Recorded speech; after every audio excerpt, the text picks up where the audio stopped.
Айтқын иннама ана башару мислукум деп. Пайғамбар айтады, мен пайғамбармын деп атады. Болғаны сілер сияқты эле инсанмын деп атады. Пайғамбарларға әрдайым болған етираз, бұл неге пайғамбар болса, періште болған емес, неге башқа мақлуқ болған емес деген етираз көп қылған. Құран-ы Керимде әрдайым Алла Тағала пайғамбарды жібергенде айтады, иннама ана башару мислукум деп айтады. Айтқын аларға, мен сілер сияқты эле инсанмын деп. Себебі инсандың хидаятына инсан келеді туғандар. Әл-джинс ямилу иля джинсихи.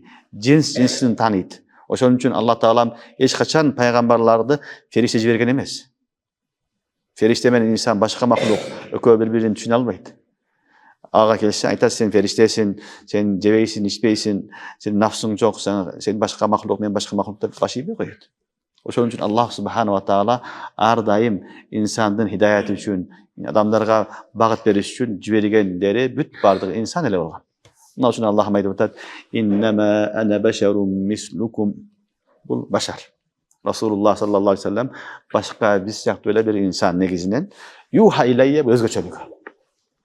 Юха илейе. Аллах өз тандап алган, ага вахий келет. Жөнөкөй инсан эмес ал. Түшүнүңөрбү? Жөнөкөй баары сыяктуу инсан эмес, ал өзгөчө инсан. Адамдардын эң ичидеги эң аслы, эң нагызы, эң данышманы пайгамбарлар болот. Ошон үчүн айтып атат, юха илейе, мага болгон Аллахтын тараптан вахий келет деди. Ал вахий мекен аннама илахукум илаху вахид бас.